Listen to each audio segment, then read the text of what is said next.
Sumulat din kayo sa ambassador ng China dito sa Pilipinas, nanawagan kayo na agarang umalis na yung mga Chinese vessel doon sa West Philippine Sea. Maaari po bang malaman kung may initial response na doon sa letter po ninyo? Wala pa akong natanggap na respond doon sa sulat natin, pero sumulat tayo ahead of time dahil pati ako na-alarma din doon sa mga nangyayari at yung mga fishing vessels nila dyan sa teritoryo natin. Siyempre, bansa natin to, pangalagaan natin at protektahan natin.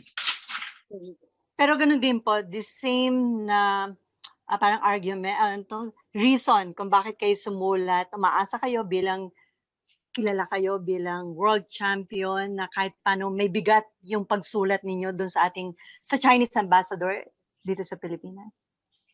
Yes, sumulat ako dahil alam ko naman at naniniwala ako na papakinggan din tayo at yung pagsulat naman natin hindi naman harsh na pagsulat sa kanila. Nag-request tayo na naman ang peace naman ang isinusulong natin. So therefore, nakikiusap kami na paalisin niyo yung mga fishing vessels ninyo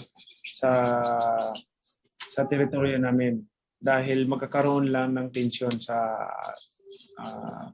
pagiging kaibigan natin, magkakaroon ng problema.